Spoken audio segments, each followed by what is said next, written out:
The film kicks off at a drilling site amidst an eerie landscape filled with buried human skulls. In the dead of night, Abby, a drilling worker, hears a haunting voice calling her name. She ventures into the dark woods, drawn by the enchanting voice, which leads her deeper into a cave. As she presses on, the voices grow closer until a terrifying demonic creature appears, snuffing out her life as it drags her further into the cave. Fast forward to present-day Ohio, where Blue, a homeless girl, sneaks into her foster home to retrieve her hidden drugs. Her foster mother dozes on the couch with her face turned away, allowing Blue to stealthily move upstairs. Entering her foster brother's room, she uncovers a concealed door in his closet. However, the room has been emptied, leaving her disappointed.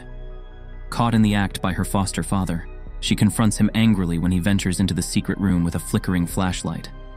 Their interaction turns heated as he tries to persuade her to stay, despite discovering her issue. Unmoved by his words, Blue leaves before others awaken. She heads to her drug-addicted friend's abandoned trailer near the railway tracks. Finding him under a blanket with a syringe, she realizes he's alive but declines his offer to join. Later that night, another worker at the eerie drilling site sets out to find Abby, unaware of the horrors awaiting him. The next morning at the bus stop, tension fills the air as high school kids, there for community service, arrive. Some parents express anger, while others seem indifferent. Police officers Kyle and his colleague keep watch as the kids assemble. Kyle, surprised to see Doug among the group, remains uncertain while the older officer checks for prohibited items. Luce, having hitchhiked to join the group, goes through inspection and boards the bus. Among the 5 kids on the bus are Gary, the nerdy one, Bafani, a rich and spoiled girl, Doug, whose father fights against discrimination, Tiffany, with a crush on Kyle, and Luce, the runaway. Kyle, different from his classmates as a police officer, is there for his father's arranged community service. During lunch, the kids receive simple cheese sandwiches, evoking varied reactions. Gary fiddles with the foil. Tiffany feels overwhelmed and vomits. In the midst of the scene, Bafani, embodying her spoiled nature, refuses to touch the sandwich. Meanwhile, Doug and Luce quietly consume their meals. During this lunch break, Luce discreetly retrieves a hidden razor blade from her mouth, concealing it again after finishing her meal. As the bus transports them to their work site, the older cop drops them off in a remote area far from town. Their task is cleaning up an area bought by Kyle's father for extensive gas extraction through fracking. Despite being seen as privileged, Kyle is just as nervous as the rest. He leads everyone into the woods covered in autumn leaves and a touch of snow. Venturing further, Kyle recognizes Luce as the prom photographer from the previous year, but she remains aloof, focused solely on work. Once tasks are done, Kyle attempts to lead them back, but they get lost, waiting in vain for the bus. Doug worries about their predicament, while Bafani sneakily takes pictures with her phone. Admitting his father's team had been in the area, Kyle suggests finding a drilling site for help. After wandering in circles, they chance upon a cabin. Inside, they find a bag of weed, beer, alcohol, and an old record player, capturing Gary's attention. Conversations steer toward their reasons for community service. Gary was suspected of manslaughter. Bafani faced drunk driving charges. Doug was caught smoking weed, and Tiffany stole a skirt. Luce reveals she ran away after being assaulted by her foster father, shocking the group. Offended by their reactions, she leaves, with Kyle following her, but she walks away despite his attempts to catch up. Tiffany, leaving the cabin to vomit, spots carved names on a tree, assuming a romantic gesture from Kyle, deepening her feelings. However, Kyle confesses he didn't carve their names. Meanwhile, Luce stumbles upon a cave entrance triggered by a booby trap, discovering human bones scattered inside. A lurking demon awaits her in the shadows, prompting her hasty exit. Back at the cabin, they indulge in smoking the suspicious weed, getting increasingly intoxicated. Unbeknownst to them, demonic creatures surround the cabin, luring Kyle out with repeated chants of his name. He heads outside, but Luce intervenes, leading him back in. As she joins the group, they continue smoking. Luce attempts to discuss the unsettling voices she heard in the cave with Kyle, but the others, deeply affected by the weed, brush off her claims and continue their revelry. As they play songs on the record player and revel in their heightened state, connecting with the intoxicated group becomes a challenge for Luce. She opts to sit in a corner, enjoying her own company. Over time, Kyle secretly develops a fondness for Luce due to her unique nature. He declines Tiffany's offer to dance, choosing instead to quietly sit with Luce. As hours pass, everyone becomes increasingly intoxicated while Luce continues sharing her experiences with Kyle. In another room, Tiffany takes a shot of alcohol and proposes telling ghost stories. Bafani attempts a lackluster acting scenario, pretending to be possessed. Luce, unimpressed, remarks on how uninspiring it is and suggests that real-life events are scarier. To spook the others, she tells a tale about a girl confined by her parents in a shed behind their house. Tiffany, displeased with Luce's reactions, interrupts, claiming that Luce is narrating her own story. She goes further, adding that Luce's mother used to frighten her by suggesting child services would give her away to a circus. Tiffany's mockery leaves Luce visibly affected and hurt.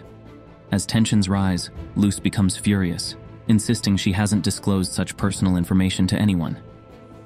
Tiffany, however, claims to read Luce's mind, mentioning a past story about child services and a boyfriend. Skeptical, Luce challenges Tiffany to guess her current thoughts.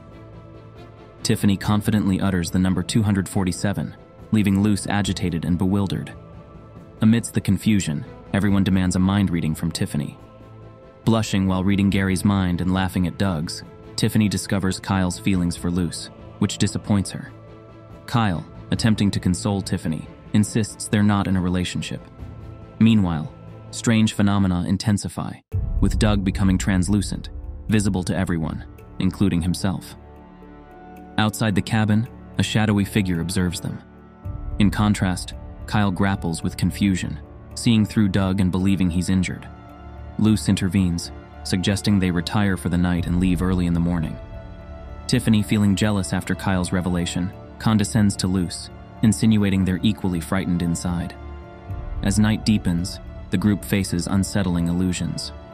Doug picks a room, while the others settle on the sofa. Alone, Doug encounters disturbing cutout doll pieces and is approached by Bafani, whose advances turn eerie when he spots mysterious eyes on the back of her head. Meanwhile, Luce notices Kyle and Tiffany asleep on the couch and seizes the chance to venture outside with her lantern. Kyle, pretending to sleep, decides to follow her. Confirming Tiffany's slumber, he leaves to find Luce. However, Tiffany, pretending to sleep, deceives everyone, and hearing the stereo playing, engages romantically with Gary after reading his mind. Outside, as Kyle reunites with Luce, inside the cabin, Doug encounters bizarre happenings with Bafani. Amidst the chaos, the inner demon within Buffin makes an unsettling appearance, frightening Doug to his end outside the cabin. Inside, Luce admits her feelings for Kyle, but hesitates to act. Kyle takes the initiative by gently kissing her, causing Luce's demeanor to shift dramatically from coldness to blushing. Rushing back indoors, she encounters a nervous and stuttering Doug. Taking Tiffany's spot on the couch, Luce hides under a blanket, expecting Kyle to join her. Unbeknownst to her, the real Kyle is outside chatting with Doug about his first kiss with Luce. In an awkward confession, Doug mistakenly admits to intimate dealings with a demon, leaving Kyle thinking Doug is referring to Buffin.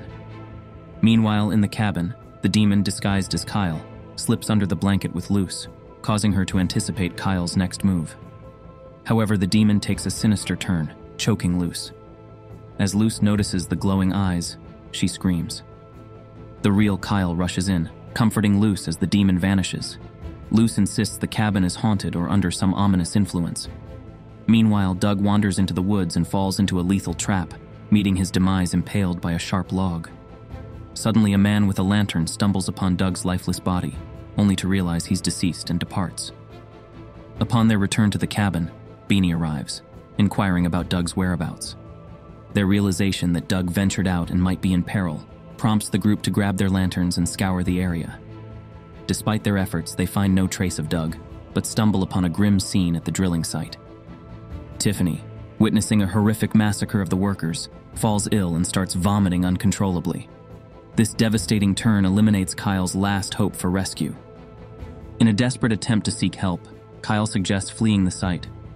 Yet Beanie insists on exploring the area. Beanie ventures into the surroundings while the rest stay put.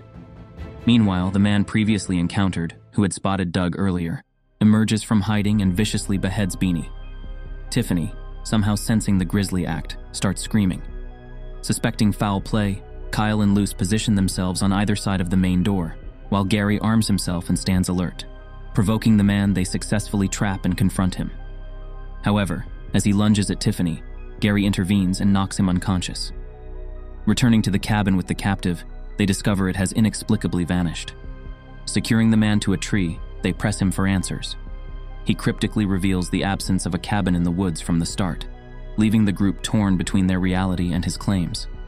Unnamed, they refer to him as Adam. Luce, displaying empathy, beseeches Adam for assistance in uncovering the truth. Adam discloses his role as a guardian of the cave and confesses to the confusion caused by the demons, manipulating perception of time and reality. He recounts being part of a drilling team employed by a wealthy individual, Kyle's father, uncovering signals from an Indian well with significant deposits accessible through a cave 30,000 feet deep. Adam recalls a similar incident in Russia, where the Soviets spent 24 years digging a hole. Amidst this revelation, Tiffany admits her inability to read Adam's thoughts. Adam explains that the demons tricked them into believing they possessed extraordinary powers to lure them to the cave's depths. Upon hearing Adam's revelations, the kids are plunged deeper into confusion. Adam exposes how the demons manipulated Indian tribes for generations, leading to the creation of a portal to hell through the deep hole. The demons aim to release Mach, a malevolent entity from the era of Prophet Moses, into the human realm by possessing a host. Adam discloses his vigil over the cave, thwarting attempts to access the hole. He recounts ending Beanie's life inside the cave when she transformed into a demon, preventing her from freeing Mach by using a large bone to stop her. To halt the demon's plans, Adam proposes a plan involving retrieving explosives from the drill site's doghouse to destroy the hole. However, the group dismisses his plea, sparking heated arguments. Fed up with the discord, Luce takes matters into her own hands, deciding to retrieve the explosives alone. Kyle follows her, leaving Gary and Tiffany with Adam. While alone with Adam, Tiffany, driven by madness, admits her intention to aid the demons for ultimate power. As Luce and Kyle secure the explosives, Kyle is unexpectedly locked outside after hearing voices. Inside, the demon lurks, observing Luce. Yet the next moment, Luce emerges with the box of explosives. Meanwhile, Tiffany perceives Adam as an obstacle and attempts to end his life by striking him with rocks. In a turn of events, Tiffany, unable to handle the blood and gore, begins vomiting. Adam, taunting her weakness, is left by Tiffany, who heads towards the cave. Luce encounters Kyle in the woods, urging him to join her in Adam's plan. Kyle tries to dissuade her, citing the significant loss destroying the hole would mean for his father. Despite his efforts, Luce remains resolute and heads for the cave, prompting Kyle to follow. Meanwhile, Gary, searching for Kyle, encounters demons lurking in the woods. A demon assumes the form of Abby, a drill worker, attempting to seduce Gary. Adam intervenes, rescuing Gary from the demon's influence. However, Adam, in his desperation to prevent the demons from manipulating anyone, has resorted to killing anyone he encounters in the woods. Regrettably, Adam, feeling remorseful, apologizes to Gary before tragically ending his life by breaking his neck. Inside the cave, Tiffany surrenders herself to Mach, jumping into the hole. Luce arrives with Kyle and the explosives, reaching the demon hole. As Luce prepares to detonate the explosives, Kyle betrays her, refusing to follow through with the plan. To complicate matters, Tiffany, now under Mach's influence, attacks Luce. In the struggle, Luce manages to wound Tiffany but injures herself in the process. Amidst this chaos, a demon appears and abducts Kyle along with the detonator. Suddenly, an explosion engulfs the place, indicating that Kyle has activated the detonator. The next day, a severely injured Luce regains consciousness in the woods, encountering paramedics and an ambulance. Unaware of the surreal situation, she approaches them and encounters Kyle's father. The individual overseeing the drilling project appears amiable, guiding Luce into the ambulance for medical aid. He directs the police officers to clear the mess at the drilling site and restart the project with fresh personnel, secretly signaling them to dispose of Luce inside the ambulance. Luce, touched by what seems like Kyle's presence, momentarily believes he's alive. However, Kyle, wearing a malicious grin, discloses that the explosion was merely an illusion crafted to prevent her from thwarting their scheme.